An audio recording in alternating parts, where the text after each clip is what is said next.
చందమామ కథ. కరిగిపోయిన పుణ్యం. పూర్వం ఒకానొక కోటీశ్వరుడు ప్రతి సంవత్సరం వ్యాపారంలో తనకొచ్చిన లాభాలలో 4వ వంతన్న దాన ధర్మాలకు ఖర్చు చేస్తూ ఉండేవాడు.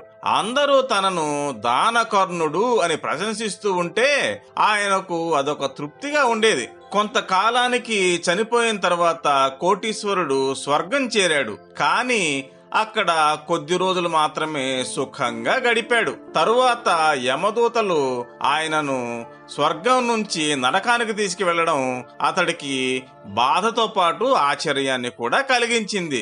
నరకానికి వెళ్తూనే చిత్రగుప్తుడితో వాదం పెట్టుకున్నాడు. అయ్యా, ఇన్ని దాన ధర్మాలు చేసి నన్ను స్వర్గంలో కొద్ది కాలమే ఉంచి నరకానికి పంపడం ఏమిటి?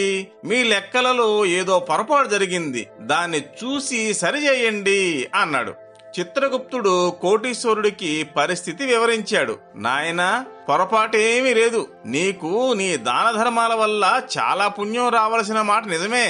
కానీ నువ్వు దానం కోసం నీ దగ్గరికి వచ్చిన వాళ్లను చులకనగా చూసి 1కి 10 సార్లు నీ చుట్టూ తిప్పించుకొని అడిగించుకొని వాళ్ళు బాధపడిన తర్వాతే నువ్వు చేసే దానమేదో చేసేవాడివి.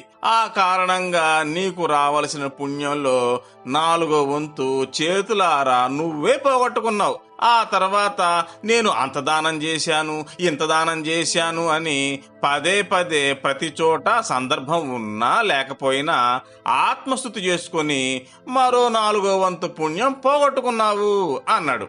అయినా కనీసం ఆ మిగతా సగం పుణ్యమైన నాకు దక్కాలి కదా అన్నాడు కోటీశ్వరుడు.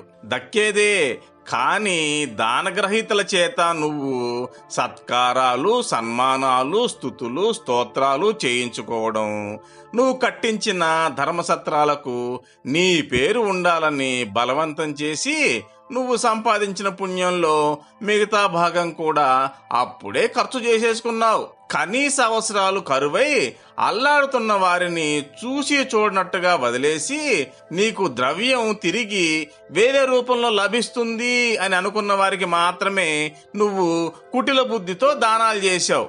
నీ కోసం అహర్నిశలు శ్రమ పడుతూ నీ అవసరాలు తీరుస్తూ నీకు కాలక్షేపం చేయిస్తున్న వారిని నిర్లక్ష్యంగా చిన్నచూపు చూశావు. కనుక నీకు రావలసిన పుణ్యంలో అతి స్వల్పమైన భాగమే నీ ఖాతాలో చేరింది అన్నాడు చిత్రగుప్తుడు.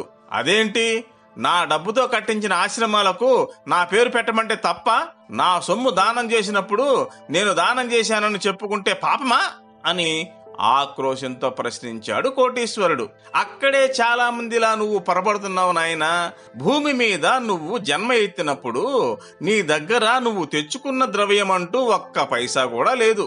నీ జీవిత కాలంలో కొన్ని కోట్ల రూపాయలు నీ చేతికి వచ్చాయి. కానీ ఆ జీవితకాలం ముగిసిన తర్వాత నీకు సంక్రమించిన దాంట్లో 1 పైసా కూడా మళ్ళీ నీతో తెచ్చుకోలేకపోయావు. ఇక అది నీ సొమ్ము ఎలాగైంది చెప్పు? నీ పేరుతో నువ్వు కూడబెట్టిన ఆస్తిని మాత్రమే చెప్పుకుంటారు, కానీ నీ తర్వాత అది కూడా వేరే వారి ఖాతాలోకి వెళ్లిపోతుంది. సృష్టిలో ఉన్న ఐశ్వర్యాలు, వనరులు అన్నీ భగవంతుడివే. నీ గత జన్మ కర్మఫలం వల్ల ఆయన తన మహదైశ్వర్యంలో కొద్దిపాటి భాగం కొంతసేపు నీ చేతిలో ఉంచాడు. ఆ ధనంలో కొంత భాగం నువ్వు ఆయన మెచ్చే దాన ధర్మాల కోసం వాడిన మాట నిజమే. ఆ మాత్రానికే నీకు ఎంతో పుణ్యం రావలసింది. కానీ ఆ పుణ్యమేదో అప్పటికప్పుడే పేరు కోసం, కీర్తి కోసం, అహం కోసం, ఆర్భాటం కోసం ఖర్చు పెట్టేసుకున్నావు. మిగిలిన అతి స్వల్ప భాగం నువ్వు చేసిన కొద్ది కాలపు స్వర్గవాసంతో చెల్లైపోయింది అని చిత్రగుప్తుడు చెప్పేసరికి కోటీశ్వరుడు కొయ్యబారిపోయి తను చేసిన తప్పు తెలుసుకొని నరకంలో చిత్రహింసలు అనుభవించాడు.